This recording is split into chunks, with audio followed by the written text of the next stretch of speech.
a été changé en boule de merdasse. Elle glow. Elle glow. Il faut qu'on pète. Alors moi il m'épate. Et on lui pèlera le son comme au bailli du Limousin. On a rendu un beau matin. On a pendu avec ce tripe. Flattez-moi. Eh ben la denrée, on est en France. Allez, cul sec. Bonjour, bienvenue sur Histoire d'en dire plus. Aujourd'hui, on va parler d'un film de Robert Zemeckis, le fameux La mort vous va si bien. Allez, c'est parti mon kiki. Alors, La mort vous va si bien, ou Death Become Her, c'est une comédie fantastique américaine réalisée par Robert Zemeckis et sortie en 1992. Lors de sa sortie, le film divise la critique américaine, mais rencontre un succès commercial au box-office. Et en 1993, il remporte l'Oscar des meilleurs effets visuels. Il est depuis considéré comme un film culte, notamment auprès de la communauté LGBT. Quand j'ai trouvé ça, j'ai pas su pourquoi. Ils n'ont pas expliqué plus. J'ai cherché, mais j'ai pas trouvé. Bref. À la réalisation, donc, on a Robert Zemeckis. Au scénario, on a Martin Donovan et on retrouve David Koepp. À la musique, on retrouve encore un abonné de Zemeckis, Alan Silvestri. En acteurs principaux, on a Meryl Streep, Bruce Willis et Goldie Hawn, des grands du cinéma. Donc c'est quand même un film avec des grands acteurs. Le film dure 104 minutes. C'est une comédie fantastique, comédie noire, avec de l'humour noir. Voilà, le synopsis. Madeline Ashton est une mauvaise actrice, actuellement à Broadway, pour présenter une version horrible de la comédie musicale Doux oiseau de jeunesse. Elle invite sa rivale de toujours, Hélène Sharp, une femme écrivaine, pour lui montrer sa réussite. Hélène lui fait rencontrer son fiancé, le chirurgien esthétique Ernest Menville. Ce dernier tombe sous le charme de Madeleine, et malheureusement pour Hélène, ce n'est pas la première fois que ça arrive. 7 ans plus tard, Madeleine est une actrice en vue et Hélène est internée dans un hôpital psychiatrique à cause de son obsession pour son ennemi.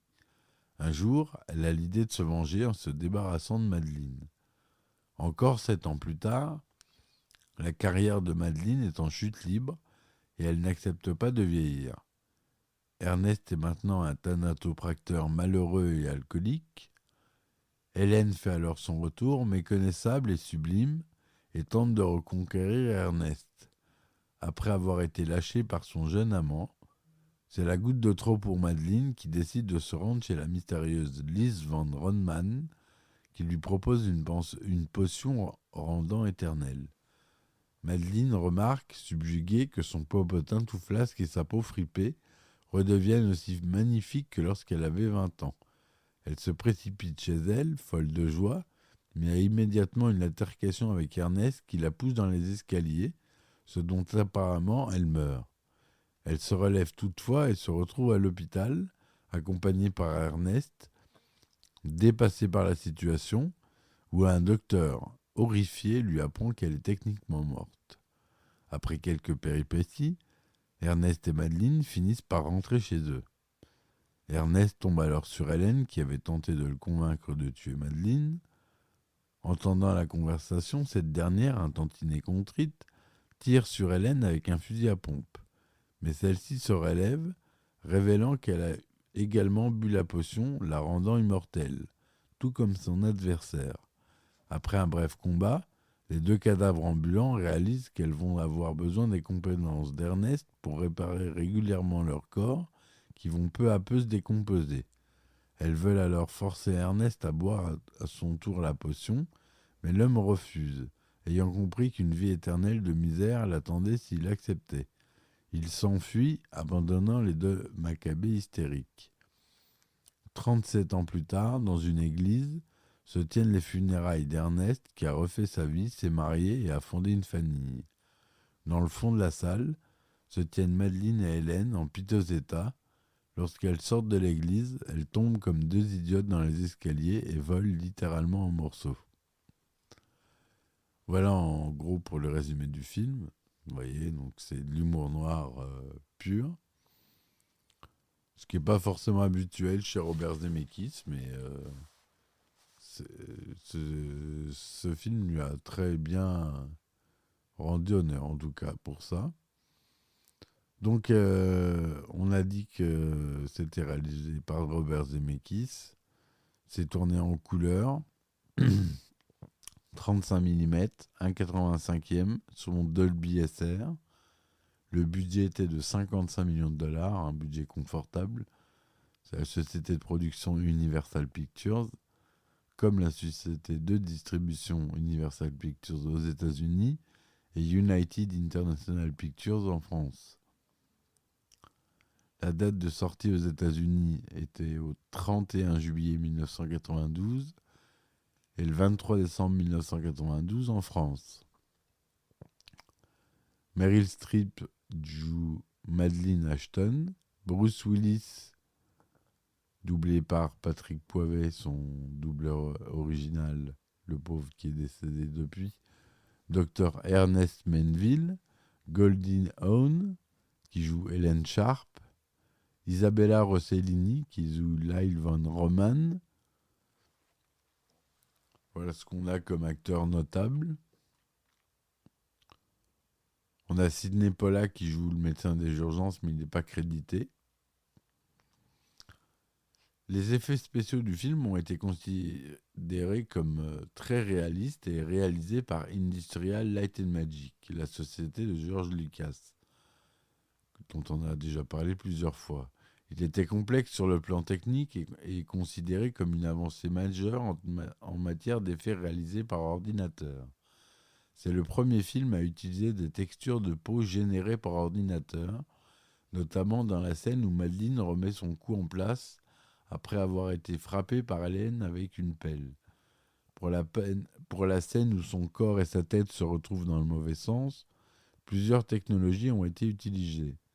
Un écran bleu pour permettre une incrustation, une animatronique créée par la société Amalgamated Dynamics et des prothèses ajoutées sur Meryl Streep.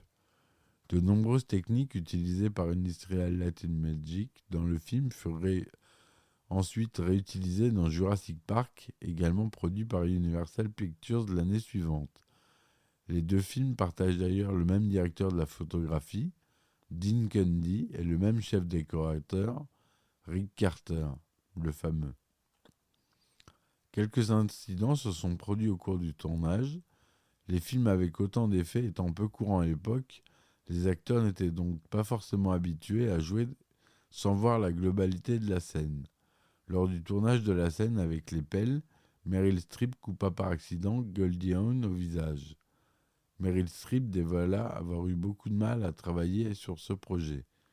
Mon premier, mon dernier, mon unique, je pense que c'est fastidieux. J'adore comme cela rend, mais ce n'était pas amusant de jouer comme ça. Fais comme si Goldie était juste ici. Oh non, je suis désolé, Bob. Elle dépasse sa marque de 5 cm et maintenant, sa tête n'est plus sur son cou. Finalement, avec l'avancée technologique, Meryl Streep retravaillera néanmoins sur ce type de projet plus tard dans sa carrière. Le tournage du film s'est déroulé à Los Angeles. Certains lieux ont été déjà vus dans plusieurs productions cinématographiques et télévisuelles, notamment le Greystone Mansion ou encore le Hebel of Los Angeles. La scène finale du film fut tournée à la Mount St. Mary University, toujours à Los Angeles. Le film a divisé la critique américaine. Sur Rotten Tomatoes, il obtient 54% de critiques positives, avec une note de 5,4 sur 10 sur une base de 15 critiques. Et Metacritic, 56% sur une base de 24 critiques. En France, il fait 1 108 000 entrées. Au box-office mondial, il rapporte 149 millions d'entrées, dont 58 millions aux États-Unis. La mort vous va si bien a acquis avec le temps le statut de film culte, principalement auprès de la communauté LGBT.